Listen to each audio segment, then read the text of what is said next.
picket line when Benfield was still in short pants. I've been fighting for the rights and well-being of working people for longer than many of the people in this audience have been alive.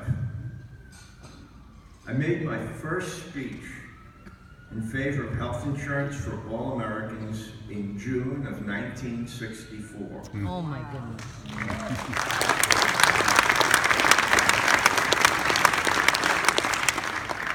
The Medicare Act was passed a year later, and President Johnson didn't give me any credit. But after that, the next steps took decades. Finally, the Clinton administration managed to provide health insurance for a good number of American children. In the year 2000, the Santa Clara County labor movement launched an effort to make us the first county in the country to provide coverage for every single child. And we didn't stop there. With a little help from President Obama, we supported Covered California and expanded Medi-Cal, and now the Board of Supervisors, with the help of Supervisor Cindy Chavez, has approved a new initiative to generate coverage for the undocumented. We are virtually there, where every modern country has been for years, health coverage for all. But what should we learn from this story? We're on a long road. A road with few shortcuts and a lot of steep hills. And when you're on a long road, it's critically important to keep your eye on the prize so you don't make wrong turns. And what's the prize? Well, there's wages, health care, housing, retirement, there's the right to organize. But when you put them together, it's all about justice. Justice. And unfortunately, we have to do more than simply walk the long road to justice, because there are people and organizations that are building roadblocks to stop us. So at many points, we have to fight to open the way. Sometimes the opposition is going to try to stop us by confusing the issue. You know, if you listen to the Republican presidential debates, in the few minutes when the candidates weren't throwing garbage at each other, they talked about freedom. In fact, the right-wing economist Milton Friedman even wrote a book entitled Capitalism and Freedom. Now, when you think about it, that's pretty funny. Modern capitalists and corporations have found a way to get along with virtually every dictatorship on earth. They had no problem with Pinochet in Chile. They can work fine with Putin in Russia. In Beijing, corporate capitalists are members of the Chinese Communist Party.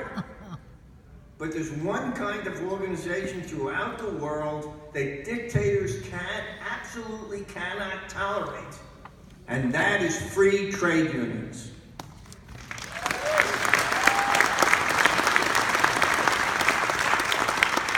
Why? Because when they say freedom, they mean the 1% should be free to control the lives of everybody else. And when unions say freedom, we mean the right of people to stand together to determine their own destiny.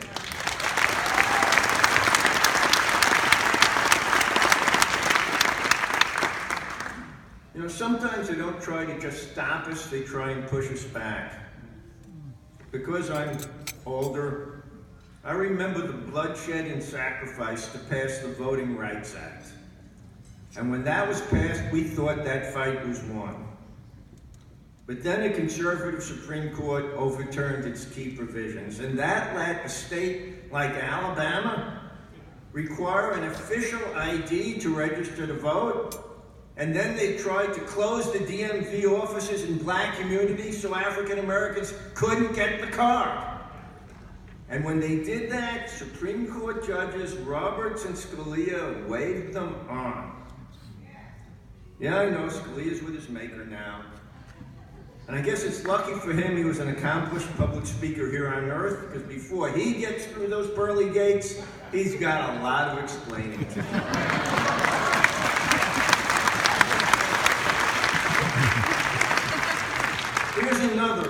way they try and push us back. We've been doing a hell of a lot of work to help low-wage workers. Obamacare mandates that large employers provide health insurance for their full-time employees, and our side has been raising the minimum wage all over the place, now fighting for 15. So what do? They cut back on workers' hours. The number of part-time workers has increased dramatically, which leaves people desperately scrambling to patch together enough part-time jobs to pay the rent. But we can push back too, and we are, with the Opportunity to Work initiative. We'll be the first large city in the United States to require that hours be offered to existing part-time workers before they bring on new temps and other part-time employees.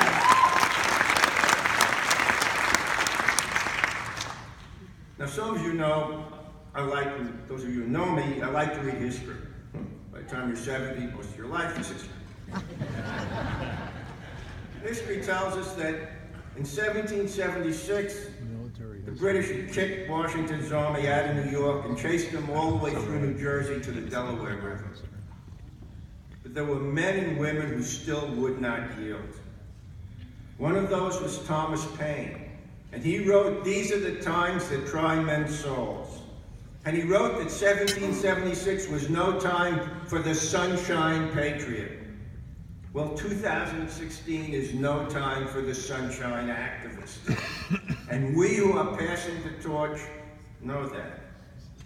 To those of us who have fought many long battles over our lifetimes, feel we've earned the right to make one request of those that come after us. Just one. We ask only one thing. Take up our quarrel with the foe. Take up our quarrel with the businesses and landlords that exploit working families. Win the Opportunity to Work initiative. Raise the wage and lower the rents.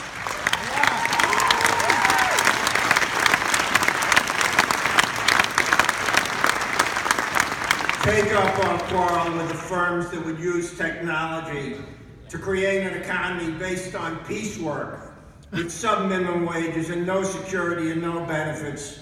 Regulate the hell out of the Ubers and the TaskRabbits and the rest. Take up our quarrel with the Chuck Reeds and their Wall Street backers. Tell them that after a lifetime of toil, every American is entitled to retirement security. And how do you spell retirement security? P-E-N-S-I-O-N. What does it spell? Pension. Take up our quarrel with the rat contractors, with skilled union labor, build and rebuild the roads and the rail lines, and the high rises and the hospitals and the hotels. But there's one thing we won't build. We won't build walls against other working people striving for a decent life. Take up our quarrel with the racists and the hate mongers. Tell them solidarity forever means solidarity for everyone. We aren't going back to Jim Crow. We aren't reopening the internment camps. And we won't stand by while they debase and deport our neighbors because of the way they pray or the color of their skin. Yeah.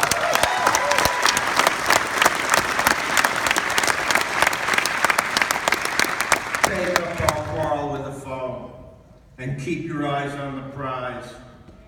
On the prize that lies at the end of the union movement's proud and lengthy road. And when you're on a picket line and you hear the chant, "Que queremos?" What do we want? Answer with that single word that strikes terror into the hearts of the Koch brothers and Supreme Court Judge Roberts and of Donald Trump. Justicia, justice. Si se puede. Good.